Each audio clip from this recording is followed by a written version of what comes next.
जय हिंद प्यारे मित्र, आप देख रहे हैं विजन ऑफ मैथ्स और इसमें आज एक ऐसे चैप्टर की बात कर रहे हैं, रेशियो एंड प्रोपोर्शन, जो आपका पूरे अरिथमेटिक का 50% से ज्यादा वेटेज को लेकर चलता है। वेटेज मतलब एग्जाम में वेटेज नहीं, वेटेज मतलब कि अगर आप इस चैप्टर को कंप्लीट कर रहे हैं तो आपका बहुत सारा चैप्टर जैसे मिक्सचर, पार्टनरशिप, आपका इसमें लगभग सारे चैप्टर में जो है इसका एक महत्वपूर्ण भूमिका है।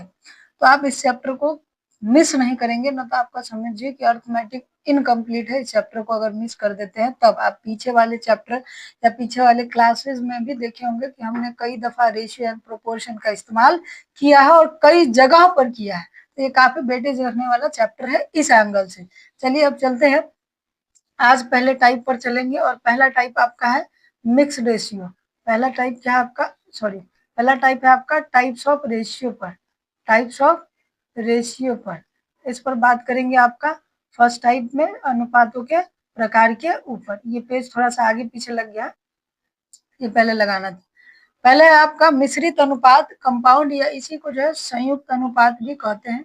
संयुक्त मतलब जितने भी अनुपात दिया है उसका पहला को पहला से गुना और दूसरा को दूसरा से गुना करके आप अनुपात बना दीजिए।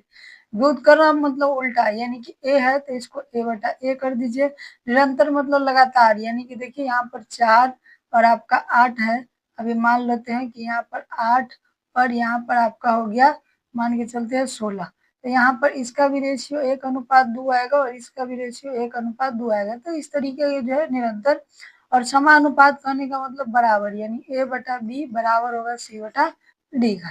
तो ये मिक्स मोटा मोटी ये 4 टाइप है जो आपके एग्जाम में पूछे जाते हैं। ठीक है, बाकी टाइपों की बात करो तो इसमें बहुत टाइप है, लेकिन बहुत को जानने का क्या फायदा है, जो आपके एग्जाम में आता है उसी को जानिए। ठीक, चलते हैं अब अगले सवाल, अगले जो है अब सवालों से चलते हैं। अभी जैसे देखिए यहाँ पर 20 और 30 और 60 और 40 का संयुक्त रेशियो निकालना है। तो 20 और 30 यानी 2 और 3 होगा, और इसका भी आपका क्या होगा, तो 3 और 2 होगा, यानी कि ये भी 6 और ये भी 6, यानी 6:6, यानी 1:1 सवाल का करेक्ट आंसर हो जाएगा। चलिए अगला सवाल पर चलते हैं। यहाँ पे देखिए इसका संयुक्त अनुपात आपको निकालना है, लेकिन उसके लिए पहले आपको m फाइंड करना होगा। तो अभी देखिए संयुक्त अनुपात यानी 16m और 7, यानी कि आपका 16 गुने m गुने में 7, और इसका अनुपात क्या है आपका, तो n गुने 21 गुने में 8। जैसे सवाल बनाने के लिए है नहीं, यहाँ कट जाएगा 2 मरतबे और ये 7 से कट गया आपका 3 मरतबे। ठीक, तो यहाँ पर m बटा n का मान कितना आया, तो 3/2। m बटा n का मान कितना आया आपका, तो 3/2 आया आपका। ठीक, अब देखिए, अब सॉरी, एक मिनट, ये थोड़ा सा इनकम्प्लीट है, जल्दी जल्दी के चक्कर में थोड़ा सा मामला गड़बड़। सवाल आधे हम पढ़े, आधा ये है कि ये 10:3 के बराबर है, यानी कि यहाँ पर 2m बटा में 3n जो है आपका, ये 10/3 के बराबर है। 3 से 3 कट गया, 2 से 5 कट गया, यानी आया 5:1। तो यहाँ पर 5 रखेंगे, यानी कि 14 में 5 से गुना, m के जगह पर हम 5 रखेंगे, यानी कि 14 गुने 5, और आपका 7 में n से गुना, यानी कि 7 गुने में 1, तो 7 से कट गया 2 मरतबे, यानी कि 10:1 इस सवाल का करेक्ट आंसर है आपका। अब एक चीज देखिए, कुछ लोगों को लग रहा होगा कि सर एक बात बेसिक बेसिक लिख के बताइए। हम बेसिक बेसिक के साथ साथ आपको एडवांस तरीका डायरेक्ट डायरेक्ट, क्योंकि आप अपने दिमाग में बनाने का क्षमता विकसित कीजिएगा तभी होगा। वो एक दिन की बातें नहीं है जो आप एक दिन में सीख जाइएगा, और हम जैसे आपको पढ़ाएंगे आप भी वैसे ही पढ़ना है। यानी अगर हम लिख लिख के आपको बार बार सारा चीज छोटा मोटा चीज बताएंगे तो आपको भी लिखने का आदत हो जाएगा। इसीलिए हम लिख नहीं रहे, जहाँ पर जो समझाना है वो समझा रहे हैं। चलिए अगली तो देते हैं। अभी 280 सिक्का है, 1 रुपया 50 पैसे और 25 पैसे के सिक्के हैं। इनका मूल्य 20, 8 और इतना के अनुपात में, तो प्रत्येक सिक्कों की संख्या क्या है। ध्यान दीजिए कि अगर 1 रुपया का सिक्का अगर 2 होगा, यानी उसका टोटल 2 रुपया होगा। अगर 1 रुपया का सिक्का 3 होगा, यानी कि टोटल वैल्यू 3 रुपया होगा, यानी कॉइन्स मल्टीप्लाई बाई आपका रुपया, और ये गुना में है कॉइन्स। अगर रुपया को हम भाग दे दे तो यहाँ पर कॉइन्स की संख्या आ जाएगी, यानी कॉइन्स बराबर मूल्य और बटा में क्या रुपया का कॉइन है, ये अगर भाग दे दे तो निकल जाएगा। यानी इसी कंसेप्ट को यहाँ पर अप्लाई करेंगे, यानी कि 20/1, क्योंकि 1 रुपया का 20 वो मूल्य है। 8/50 को हम 1/2 रुपया लिख सकते हैं, और यहाँ पर 8 बटा आपका 25 पैसा को 1/4 लिख सकते हैं। 1 बटा क्या लिख सकते हैं? 4 आपका लिख सकते हैं। थोड़ा सा बढ़िया से लिख दे, 1/4। अब देखिए ये 2 ऊपर गुना हो जाएगा, यानी कि 20 मतलब गड़बड़ आ जाता है, 20/16 और यहाँ आ जाएगा 20। इसका मतलब है कि आप देखिए कि 20 और 20 है, यानी कि लास्ट वाला और फर्स्ट वाला अनुपात सेम हो गया, तो 2 ऑप्शन तो कट गया। अभी आ जाइए, ये भी ऑप्शन कट गया क्योंकि यहाँ 100 यहाँ 100, यानी कि ये इस सवाल का करेक्ट आंसर है। पूरा बनाने की जरूरत भी नहीं है, आप ध्यान दीजिए क्यों नहीं है, क्योंकि यहाँ देखिए रेशियो में लास्ट वाला और फर्स्ट वाला सेम है। इसका मतलब टोटल वैल्यू भी लास्ट और फर्स्ट का सेम होगा। हालांकि इसको बनाइएगा तो 40 और ये हो जाएगा 56 बराबर आपका 280, तो 28 से 2 यानी कि 5 मरते में कट जाएगा, यानी रेशियो 1 का मान कितना आ जाएगा, तो 5 से 100 आपका 80 और 100। तो देखिए जहाँ पर चीजें आपको डायरेक्ट समझनी है वहाँ डायरेक्ट आप समझिए, ठीक है। चलिए अगला सवाल पर आपका, एक ये और ये का संयुक्त अनुपात इतना है, तो उसी तरह है, यानी कि 181 बटा में आपका 16 इंटू वाई, इसका अनुपात का रेशियो है 9/16, तो 9 से कट गया, 9 मरते में आपका ये खत्म हो गया, यानी x बटा वाई का मान कितना आ गया, 1/9, 1/9।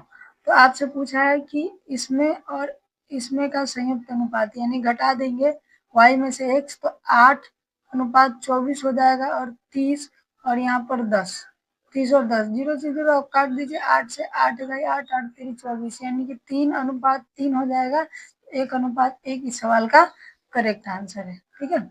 चलिए आगे चलते हैं आपका। अभी देखिए काफी बेहतरीन सवाल है, और इसमें आप जो गलती करेंगे वो हम बता रहे हैं क्या नहीं करना है, इस उलझन में नहीं पड़िएगा। हालांकि ये भी बनाना जरूरी है, लेकिन हम आपको बताते हैं कि क्यों नहीं पढ़ना है, डायरेक्ट बात करते हैं।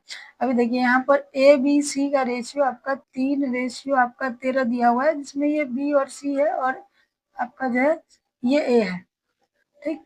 अभी सेम चीज यहाँ पर है, बी ए प्लस सी, बस यहाँ पर 5 और 9 है, यानी कि अगर आप देख पा रहे हो तो 13 और 3 आपका यहाँ 16 आ रहा है, लेकिन यहाँ जो है आपका 14 आ रहा है, यानी कि दोनों बराबर होना चाहिए ना। अब जैसे मान लो कि 1 भाई 2 भाई और 3 भाई था, अब इसको 10 इसको 20 इसको 30 मिला, आपको कह दे कि हम इसको उल्टा कर दिए, यानी कि 30 20 और 10, तब भी जोड़ के तो यहाँ पर 60 ही आएगा, तो ये तो बदलने वाला नहीं है।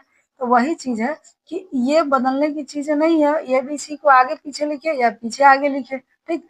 तो अगर आप ध्यान दें तो दोनों में कॉमन क्या आ जाएगा, तो यहाँ पर आपका 16 में 7 से गुना हो जाएगा आपका, ठीक है, तो 112 आपका आ जाएगा, यानी कि 112 पुराने के लिए इसमें 7 से गुना करना पड़ेगा, और इसमें जो है 8 से, ठीक। तो अगर हम ध्यान दें तो ये 112 आया, क्या आया, सॉरी, टोटल कितना आया, 112, टोटल कितना आया, 112। हमको किसका मान पूछा है, हमको सी का मान। तो ध्यान दीजिए 112 में अगर हम 3 का गुना करें, यानी कि 7 में 3 से गुना हो जाएगा, 7 या 21 हो गया, और 8 में 5 से गुना हो गया, तो 8 पचे 40 हो गया, यानी कि टोटल 61 यूनिट निकल गया। तो जब 61 यूनिट निकल गया तो 51 यूनिट बचा आपका, कितना बच गया, 51, और 51 17 और 3 का आपका मल्टीपल है, तो आप ऑप्शन देखिए जो 3 और 17 से कट जाए, तो आपका 8 7 15 6, 3 से ये भी कट रहा है, तो 3 से ये भी कटेगा आपका, 3 से ये भी कटेगा, और ये नहीं कटेगा, 7 7 14 और 8 4 12 यानी 22, तो ये नहीं कटेगा। एक ऑप्शन तो 3 के मल्टीपल से कट गया, आप 17 का मल्टीपल चेक कीजिए, यानी कि जो 17 का मल्टीपल होगा उसको चेक कीजिए, 17 पचे 85 और 17 इकाई 17, यही कट जा रहा है, 85 2 26 नहीं कटेगा, 17 से 68 नहीं कटेगा, तो ये सवाल का करेक्ट आंसर, इसका कोई इसमें रोल ही नहीं है। अगर आप एडवांस लेवल से समझ रहे हैं तब, नहीं समझ रहे हैं तो आइए अब बेसिक लेवल से चलते हैं, कि यहाँ पर 112 यूनिट आया, तो 112 यूनिट बराबर 1904, एक मरते में कट गया 1900 से आपका 112 एक मरते में कट गया, 112 एक मरते में कट गया, यानी कि बच जाएगा आपका कितना, तो 78, कितना बच गया, 78 और 4। अब 112 से अभी देखिए तो हमको 478 लाना है, यानी कि 7 से गुना कर देंगे, 7 दूना 14, 11 से 77, 1 78, यानी कि 17 मरते में कट जाएगा। तो 1 यूनिट का मान कितना आ गया? 17। और हमको ये निकालना ही पड़ेगा, दूसरा कोई उपाय नहीं है। और 51 यूनिट में आप 17 का गुना कर दीजिए, 17 इकाई 17, आपका 17 पचे 85 और 1 86। बताइए, वही चीज ना आया। इतना करने का क्या जरूरी है? हाँ, इतना करना जरूरी भी है। कब है?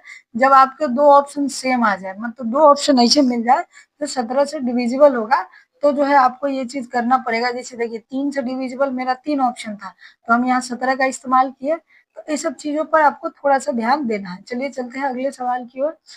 अगला सवाल है आपका अनुक्रमानुपाती, यानी कि आपका सीधा बेसिस पर सवाल कि x का मान 37 है और x और y अनुक्रमानुपाती है। इसका मतलब है कि x बराबर y का होगा, लेकिन डायरेक्ट नहीं, यहाँ पर कोई एक कांस्टेंट लगेगा। क्या लगेगा आपका? कोई एक कांस्टेंट। अनुक्रमानुपाती यही होता है। अब y का मान 92 है और x का मान 37 है, तो k का मान कितना आ जाएगा? 37 बटा 92 बटा 5। के का मान ये आ गया। ठीक। अब कहा है कि जब y 16 है, सॉरी x 16 है, तो y का मान क्या होगा? तो 16 बटे y और k का मान है आपका 37 बटे 92.5। तो इसको अगर हम ऊपर 10 से गुना कर दे तो कोई दिक्कत नहीं है।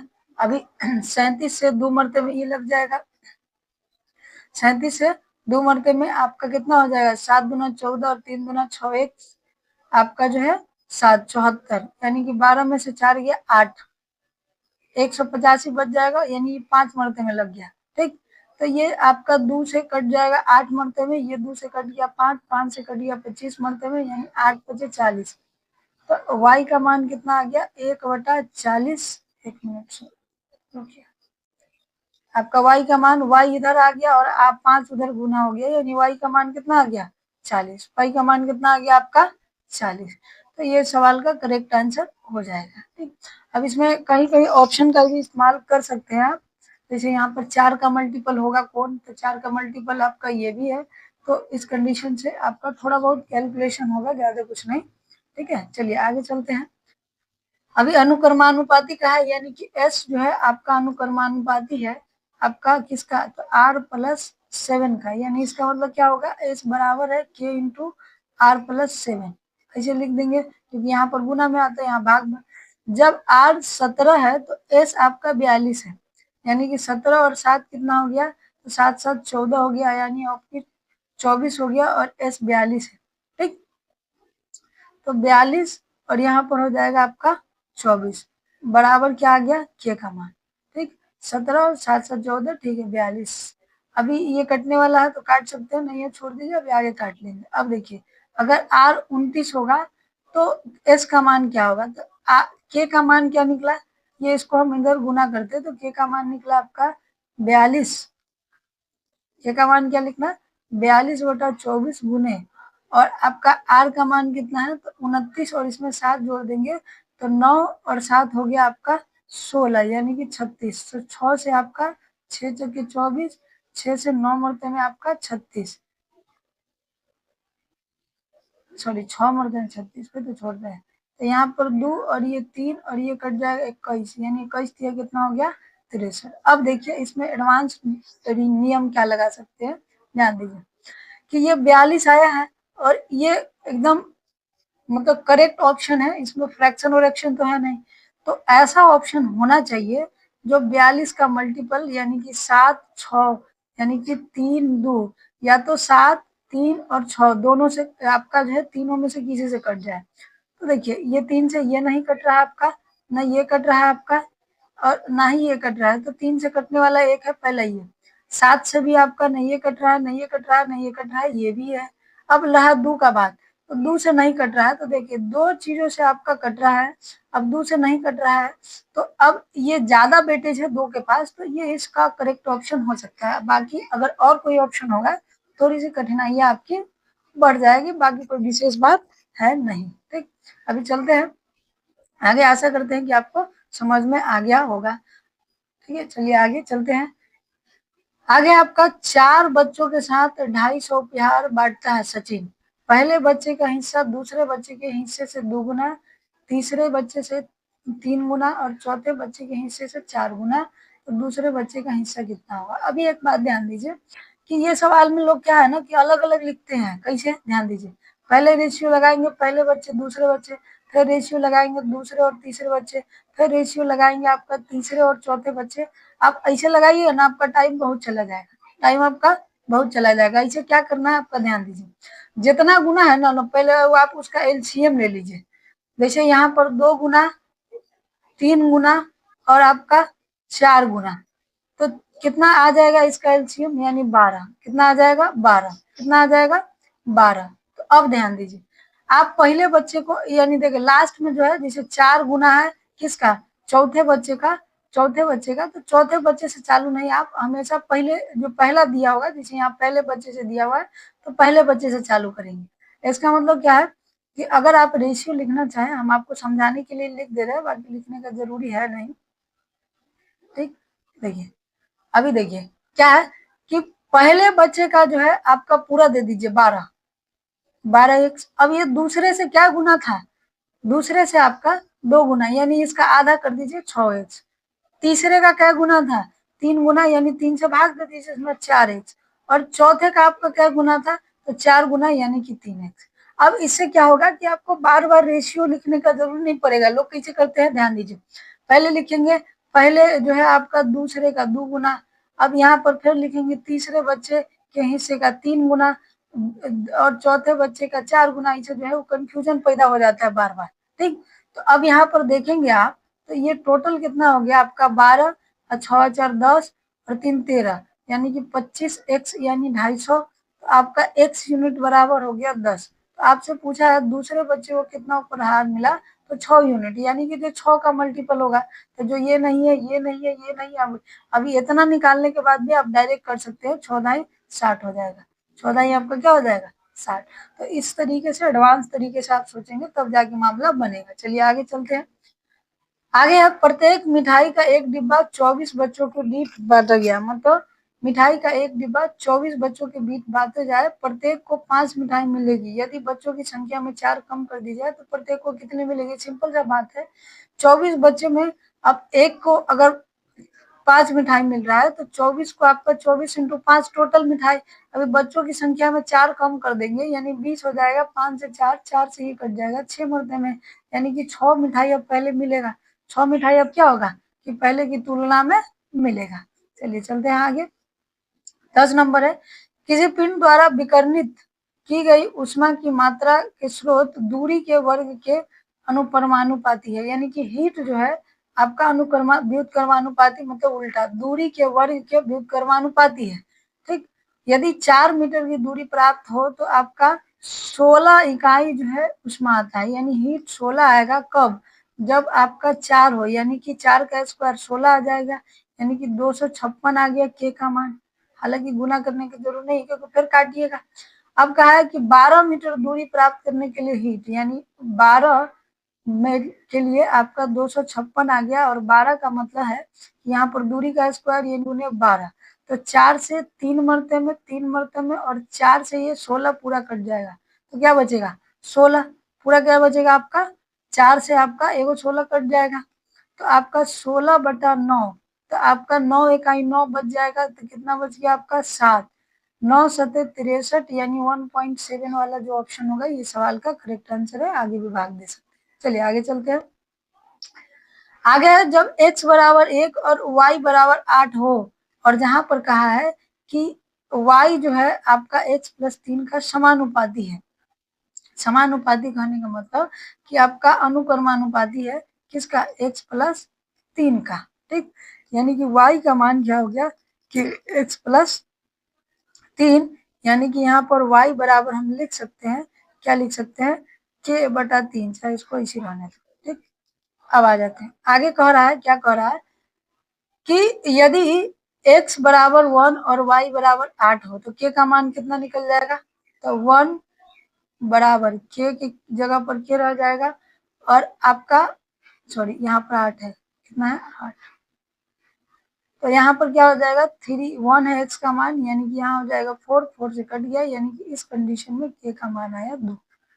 k का मान कितना आया 2। अब कहा है कि z आपका 6 और x 2 हो और z व्युत्क्रमानुपाती है x का, यानी x व्युत्क्रमानुपाती 1/z, यानी x का मान कितना होगा बराबर, हम k1 लिखते हैं क्योंकि k पहले लिख चुके हैं, दोनों में एक ही सिंबल नहीं दे सकते, एक बराबर आपका 6 और यहाँ पर x की जगह पर आपका क्या है, तो x की जगह पर आपका 2 है, यानी कि आपका k1 का मान कितना है 12, k1 का मान कितना है 12। ये अगर हम इसको समीकरण 1 और इसको हम समीकरण 2 मानते हैं, ठीक है, इसको हम समीकरण 1 इसको समीकरण 2 मानते हैं, तो हम यहाँ पर x की जगह पर क्या लिख सकते हैं, तो ध्यान दीजिए अभी z और y का संबंध पूछा है, तो y बराबर यहाँ पर k का k हो गया, x की जगह पर हम क्या लिख सकते हैं, तो आपका k1 इंटू में 1/z और प्लस में 3, ठीक, प्लस में 3, अब k का मान क्या है 2 और यहाँ पर आ गया है 12, यहाँ पर क्या आ गया है 12 और बटा z और प्लस में 3, ठीक, y, यानी यहाँ पर हो गया आपका 12 दूना 24 और 24 के बाद यहाँ पर 3 दूना 6z और बटे में z है y, ठीक। तो अब ध्यान दीजिए कि ऐसा ऑप्शन है आपका जो आपका क्या कर रहा हो, 24 बराबर आपका yz, यानी y कॉमन 6 × 24, यानी कि यहाँ पर z गुना हो गया, तो yz 24 + 6z, ठीक। अभी हम 6z को इधर लिया तो y कॉमन हो जाएगा, सॉरी z कॉमन हो जाएगा आपका, y तो है नहीं, दोनों में z ही कॉमन आएगा गुरु, कंफ्यूजन नहीं, कंफ्यूजन है, yz - 6z बराबर 24, तो यहाँ पर z कॉमन आ रहा है y - 6, अच्छा ऑप्शन है उस तरीके से, ठीक है, हम ध्यान नहीं दिया ऑप्शन पर, तो यहाँ पर z कॉमन हो गया y - 6 बराबर 24, ये इस सवाल का आंसर हो गया, हम ऑप्शन पर ध्यान नहीं दिए, पहला नंबर ऑप्शन है, हमको यहाँ सब में y ही दिख रहा है, तो हमको लगा कि उसमें भी y होगा, तो यहाँ पर ये इस सवाल का करेक्ट आंसर हो जाएगा। अब देखिए इसके लिए आपको इतना बनाना पड़ेगा क्योंकि ये सवाल आपका कोई अति मतलब कोई वैल्यू पुटिंग पर नहीं पूछा है, जो हम कोई भी वैल्यू देके आपको पुट कर दे या कोई भी ऐसे, आपको थोड़ा बहुत कैलकुलेशन इस सवाल में तो है। चलिए अगले सवाल पर चलते हैं। आपका कहा है कि x y के वर्ग का समानुपाती है, यानी कि x जो है आपका समानुपाती है y के वर्ग का, यानी x बराबर है k इंटू वाई का स्क्वायर, ठीक। अभी z और z के घनमूल के व्युत्क्रमानुपाती है, यानी कि सवाल हमने पढ़ा इनकम्प्लीट, अभी पूरा पढ़ लेते हैं। क्या है पूरा, तो पूरा है गुरु कि x आपका समानुपाती है y के वर्ग का और z के आपका घनमूल का, यानी कि 1/3 कह सकते हैं घनमूल मतलब, यानी x बराबर k इंटू वाई का स्क्वायर बटा में z 1/3, तो आपका x का मान 2, y का मान 4, z का मान है 8, यानी कि यहाँ 2 है, k है, y का मान 4, 4 चौके 16 और 8 का क्यूब निकालेंगे तो आ जाएगा 2, 2 से कट गया 8 मरतबे और 2 से कट गया 4 मरतबे, यानी यहाँ से k का मान निकला 1/4, k का मान क्या निकला 1/4। तो आपसे y का मान पूछा है कब, जब x का मान 3 है और k का मान 1/4 है, y का स्क्वायर और z का मान है 27 यानी कि 3, 27 यानी कि क्या हो जाएगा 3, तो उधर चला जाएगा 3 इंटू 3 इंटू 4 बराबर y का स्क्वायर, तो यहाँ पर वर्गमूल कर देंगे तो 3 इंटू 2 y, यानी y प्लस माइनस आपका क्या हो जाएगा प्लस माइनस 6, प्लस माइनस क्या हो जाएगा आपका प्लस माइनस 6, यानी प्लस में और माइनस में दोनों में आपका 6 सवाल का करेक्ट आंसर हो जाएगा। चलिए आगे चलते हैं। आपका तो आगे आज के लिए इतना ही सवाल था आपका, इससे ज्यादा सवाल नहीं था। अब अगले टाइप में मिलेंगे। आप सभी का बहुत बहुत धन्यवाद जिन्होंने इस क्लास को देखा, और हम आप फिर से बोल रहे हैं कि रेशियो एंड प्रोपोर्शन का क्लास आप जरूर देखिए। अगर आप नहीं देखते हैं तो आपको बहुत बहुत बहुत दुख होगा, क्योंकि ये क्लास सभी अर्थमेटिक एडवांस के टॉपिक में भी कई जगह फिट होता है, लेकिन अर्थमेटिक के जगह आपको 90% से ज्यादा यूज है इसका। आज के लिए इतना ही, बाकी कल के क्लास में देखेंगे। आप सभी का बहुत बहुत धन्यवाद।